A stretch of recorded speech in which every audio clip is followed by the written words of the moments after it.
Come on, I need your help here. Can anybody anywhere please timestamp me? You got the complete history of the House to find and research that Jim Jordan achieved anything in any of his congressional hearings, because he likes to waste money having them, and I'm not sure why, because every single time he has a hearing, it is just, we'll use a nice word, sheer embarrassment. 2 words. This particular one with Jackson and Nadler literally trouncing him says so much, and you're wondering, why is Jim doing this? What is the game plan? Just to make himself continually look like a buffoon? Okay, fair enough. Colleagues across the aisle, Congress and the Attorney General have delegated to ATF the authority to issue rules and regulations to enforce the provisions of the National Firearms Act of 1934 and the Gun Control Act of 1968. Does ATF's rulemaking authority include the authority to clarify or interpret terms used in those statutes? ATF was delegated rulemaking authority by Congress, yes. And we can do that, yes. And is this any different from the authority given to other executive agencies? Congress determines the amount of authority given, but it is not uncommon to have the kind of rulemaking authority that Congress has decided to give to ATF. Thank you. Is ATF also often called upon to apply those statutes to new technologies developed by the gun industry?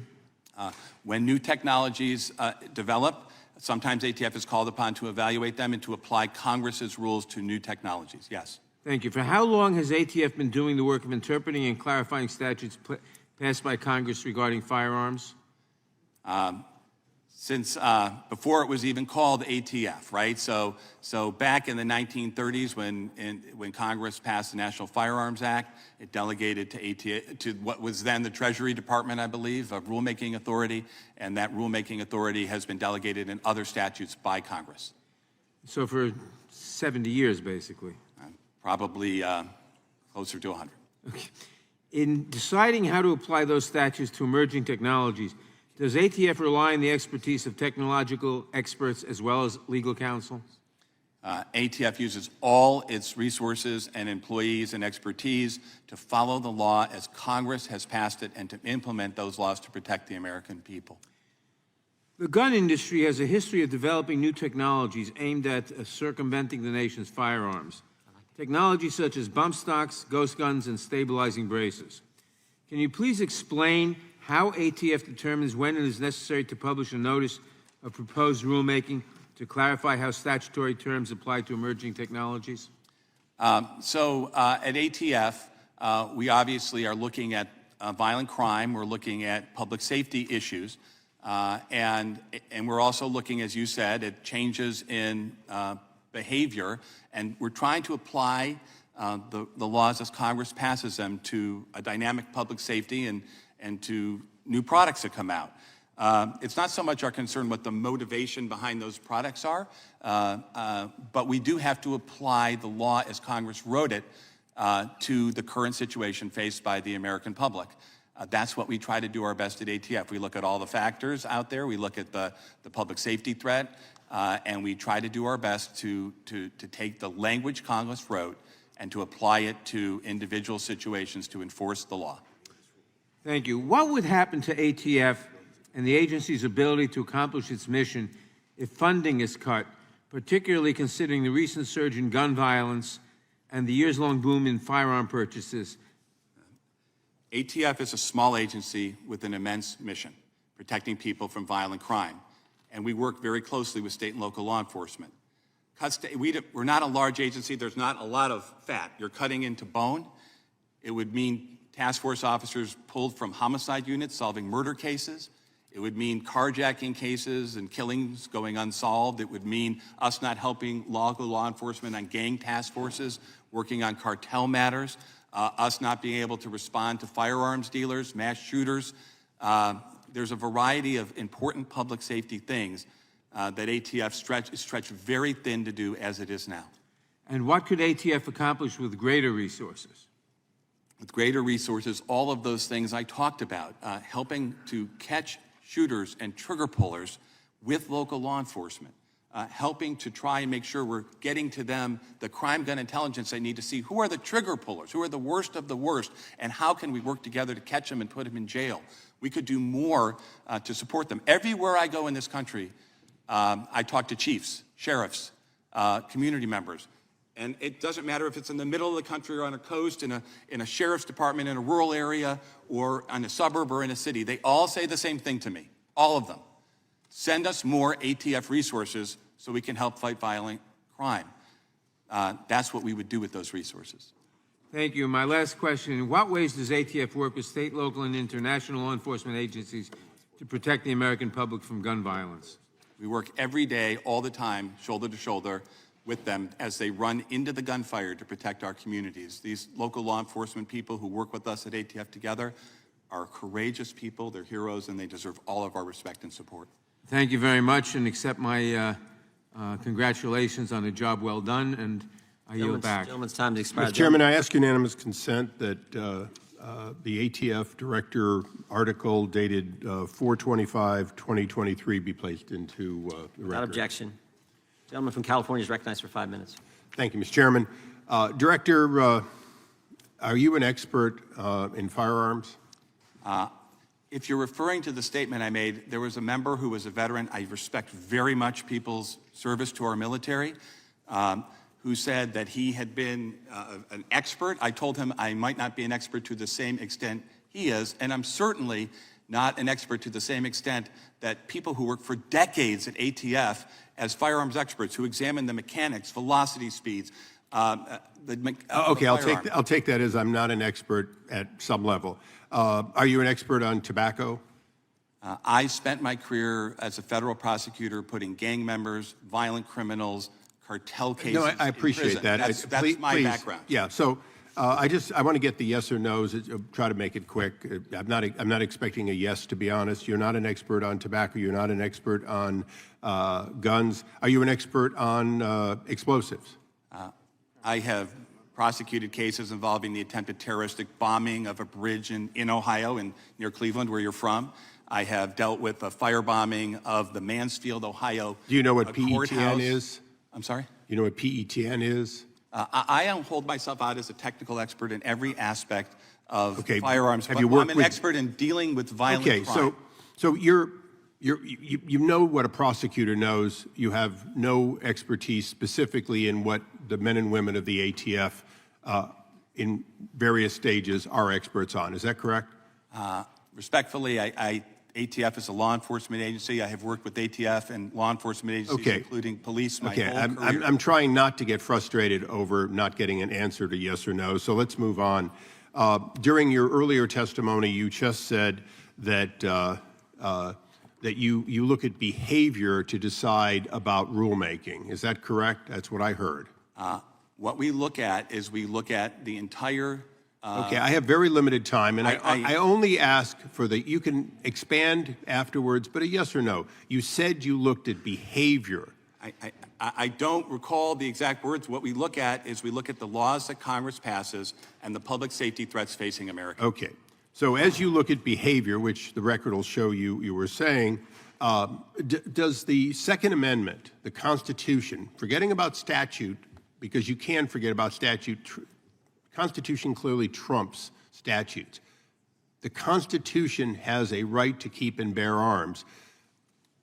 Does behavior change the interpretation of the Second Amendment, in your opinion as an attorney?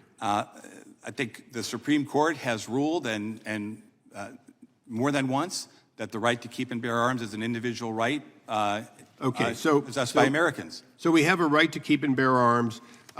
You spent a lot of time talking about various things. Today we're talking about the brace at some length, I suspect.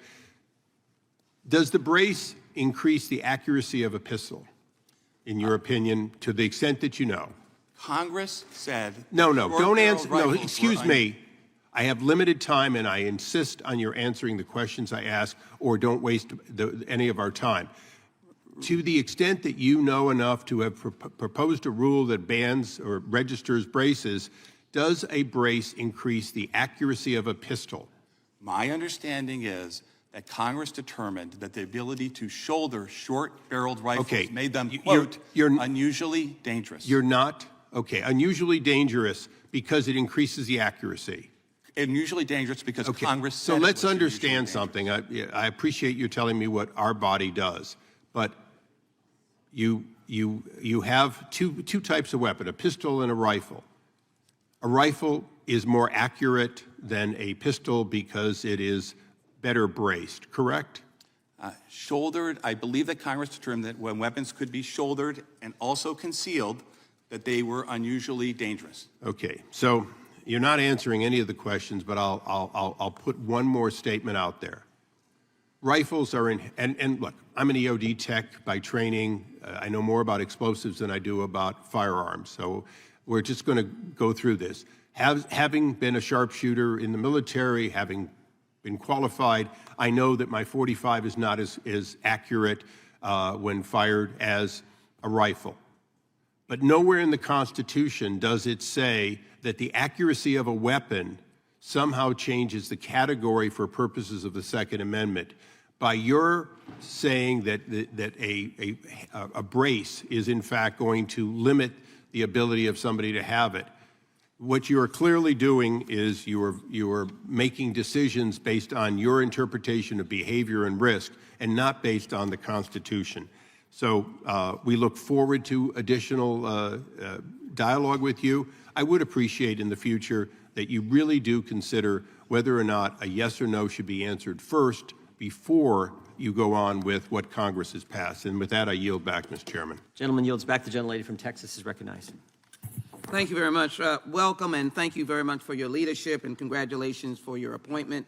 Let me also congratulate and thank the men and women of the ATF who every day are standing on the front lines trying to ensure that the American people are safe. Mr. Director, it is interesting, this query of what your expertise is. The expertise is amongst the thousands of men and women who this group of friends on the other side of the aisle wish to abolish. So the folk that they're citing of experts, they want to just throw them out. Let me be very clear. My friends on the other side of the aisle want to abolish the ATF. All the persons that they have cited, sending letters, knowing the rules, being experts, all of them, they want to abolish. Let me just hold up, just to give,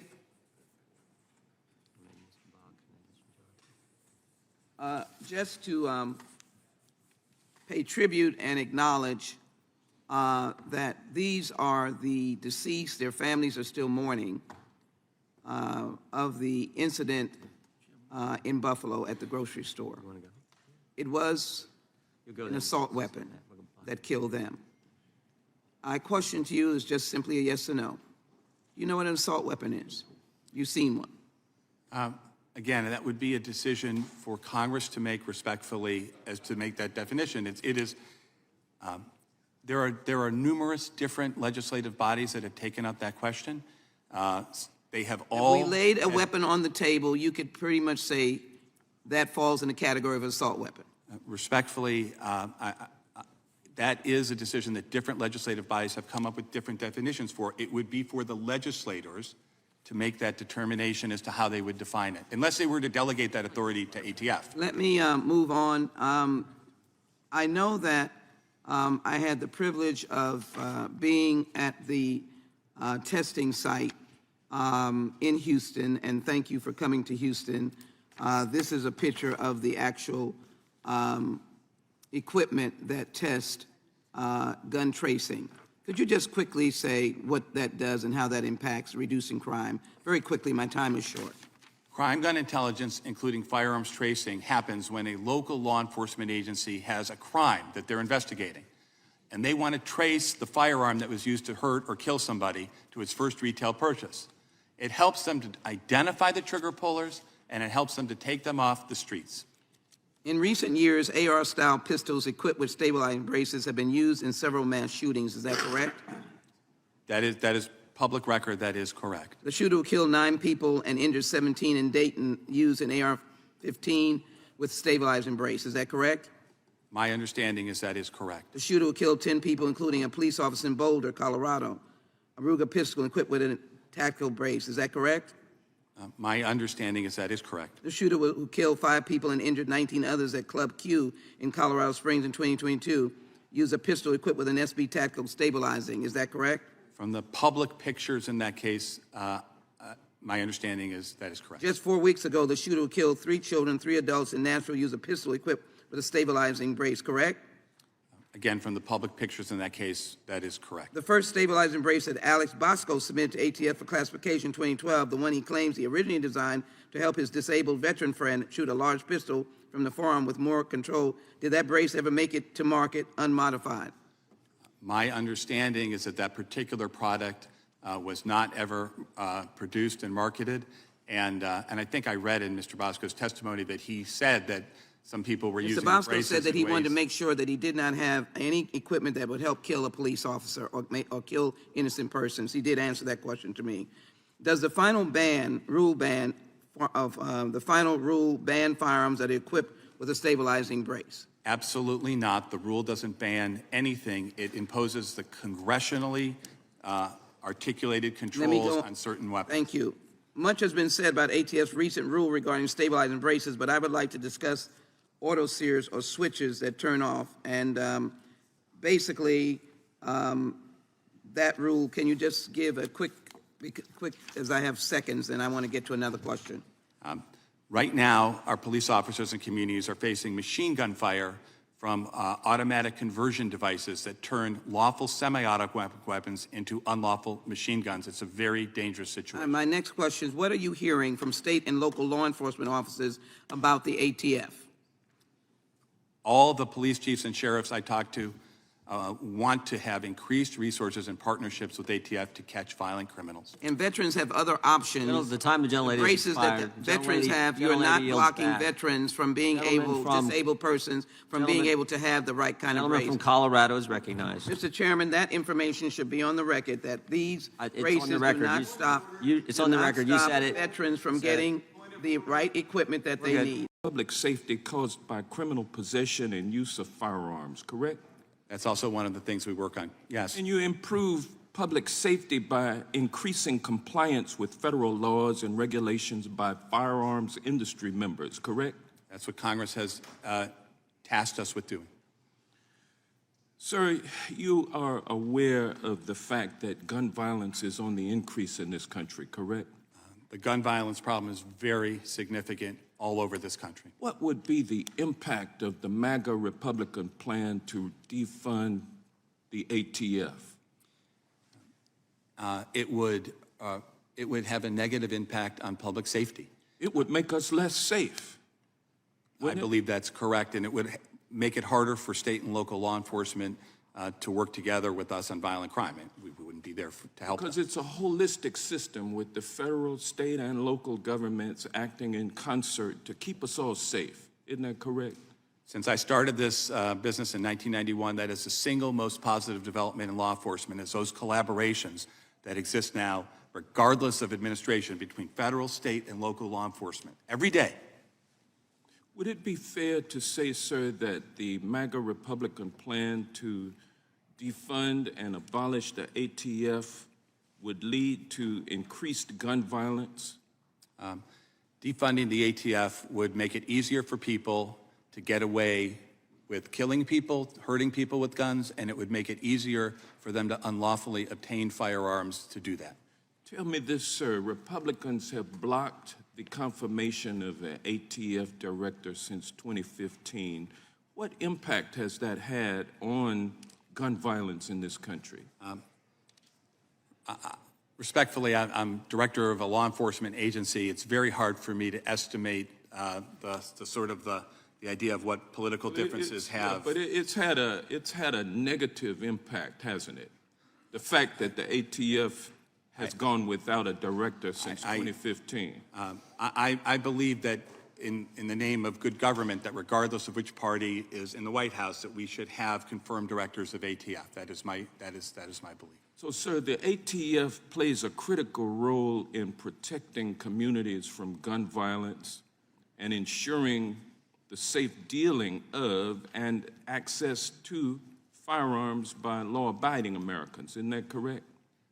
We protect public safety, and we must respect the Constitution, of course. Now, why would it be that Republicans would seek to abolish the ATF? Could it be because they want guns to continue to be unregulated in American society? They want to see the Wild Wild West continue, but this time not with six-shooters, but with weapons of mass destruction in the hands of unfit individuals in our country?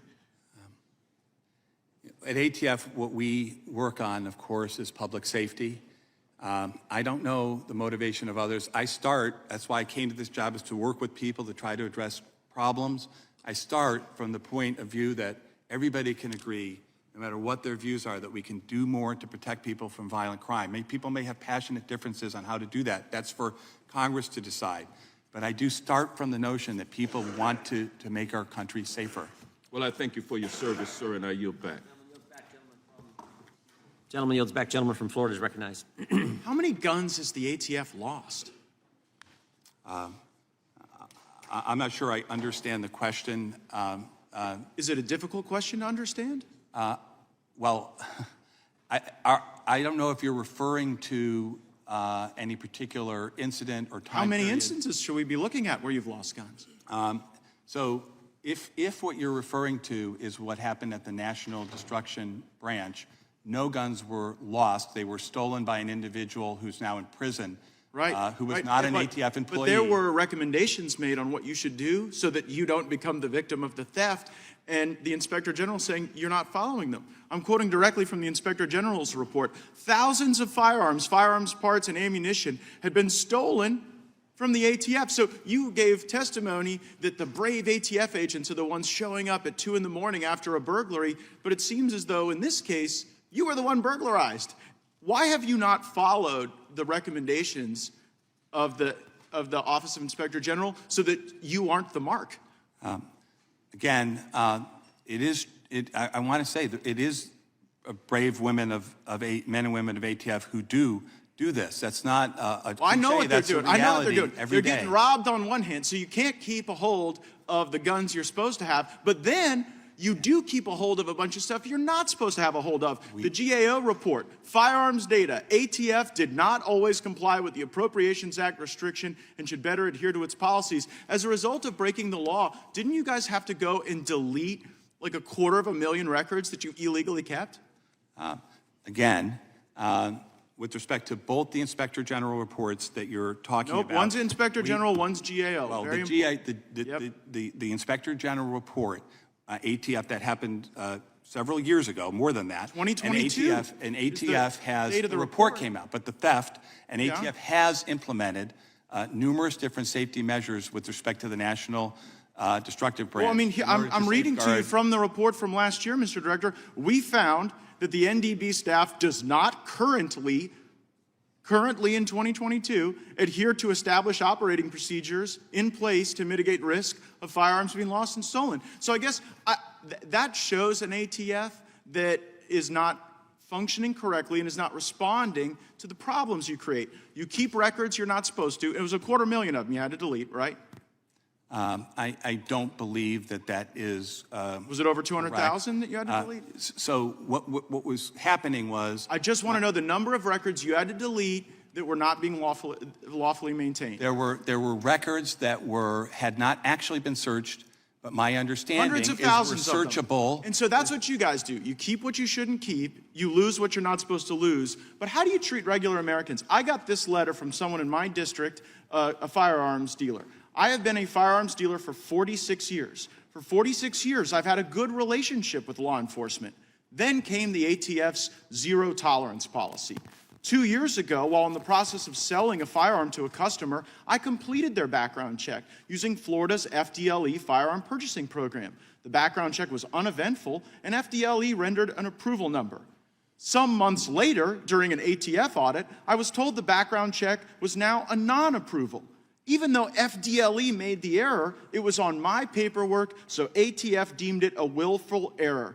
after completing close to 50,000 background checks over 46 years, why would I willfully ignore this background check? The answer is simple. I did not, but the ATF has revoked my license, ended my career, and my livelihood. So I guess the question is, why should you be able to destroy the life of one of my constituents over a technicality where they weren't even at fault, when you all lose thousands of guns and illegally keep hundreds of thousands of records? Respectfully, Congress has given us the authority to inspect and make sure that firearms dealers, the vast majority by the which are compliant, they are our first line of defense in dealing with straw purchases. This guy isn't your first line of defense anymore. He's fired. A very small minority, those dealers, after due process, have been determined. A small minority, ATF, enforcer of gun laws, lost thousands of firearm parts to thieves. New data shows ATF gun store restrictions at the highest rate in 16 years. Mr. Director, the definition of hypocrisy is when you can't live up to your own standard. So you have imposed a zero-tolerance policy that is resulting in the highest rate of revocations in 16 years, and you wouldn't be able to meet your own zero-tolerance policy because you lose stuff you're supposed to keep, and then you keep stuff that it's illegal to keep. And by the way, I am one of those MAGA Republicans that would defund your salary, your agency, and I think all these good things that you say exist could happen with those folks at the local and state level, and this is a terrible abuse of power. Gentleman yields back. Gentleman from California is recognized.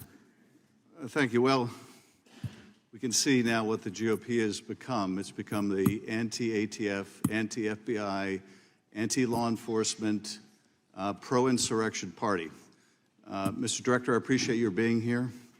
You have one of the toughest jobs in America. My colleagues on the other side of the aisle treat you like you're some kind of a mass shooter instead of someone trying to protect us from the epidemic of gun violence. And I want to recognize all of the volunteers from Moms Demand Action and thank you for being here. Thank you for your advocacy around the nation.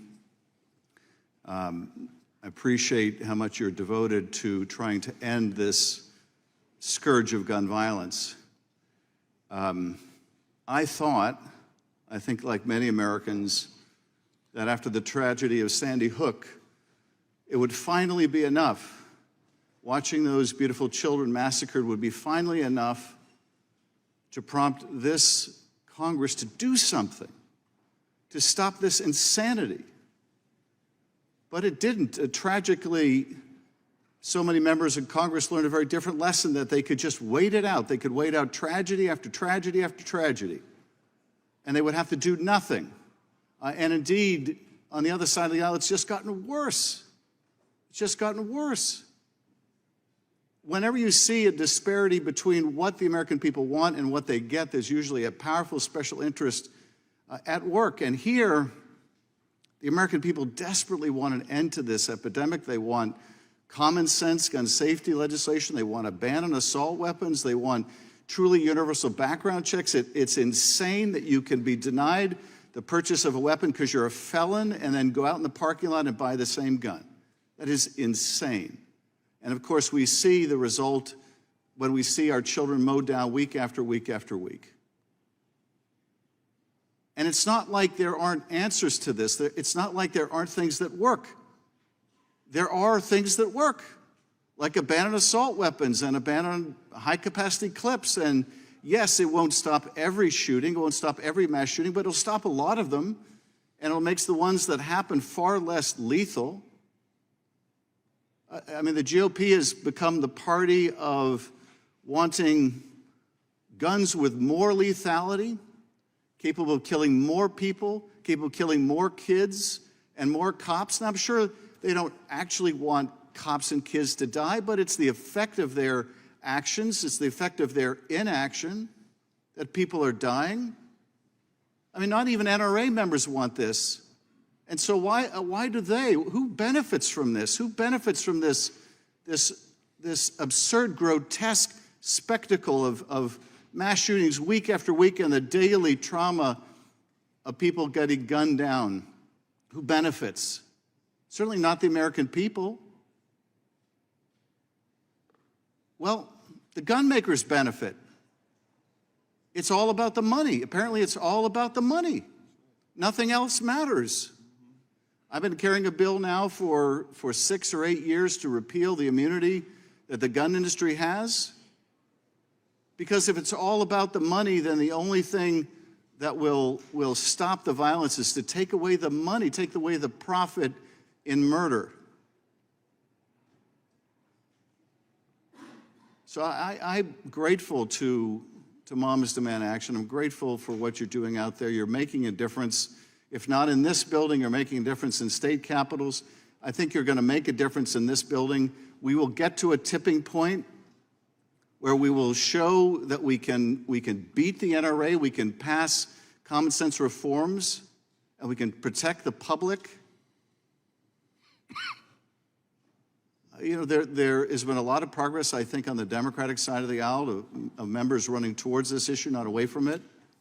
But on the other side of the aisle, after that terrible shooting in Buffalo, for example, a year or two ago, when one of the Republican members said they could no longer in good conscience oppose an assault weapons ban, it was a few days later they were forced to announce that they would not run again because they were told basically that they would be drummed out of the party. And that has got to change. We're just going to see more Americans die from the lack of courage in this building. But I am just so fed up with getting up every day and seeing another city devastated, another town, another school known not for the beauty of its people, but for the deadliness of another tragedy. We've got to do better than this. So when Hunter Biden paid for this woman to do this with him, to travel across state lines from California to Washington, D.C. on June 15th, this is a violation of the Mann Act. This was prostitution. So when Hunter Biden paid for this woman to do this with him, to travel across state lines from California to Washington, D.C. on June 15th, this is a violation of the Mann Act. This was prostitution.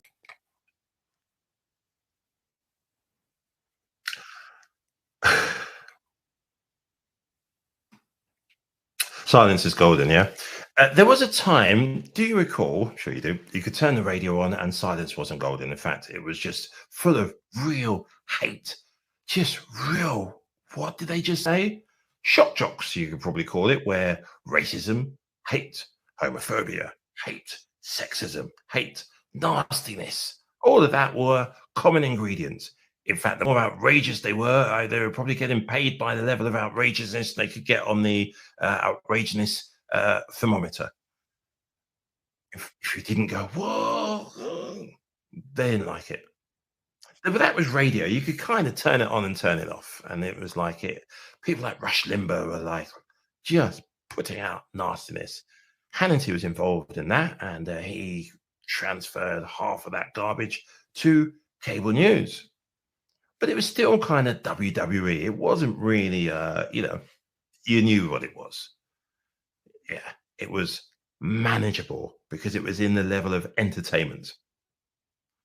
Then, this is how I see it, Trumpism arrived, all right?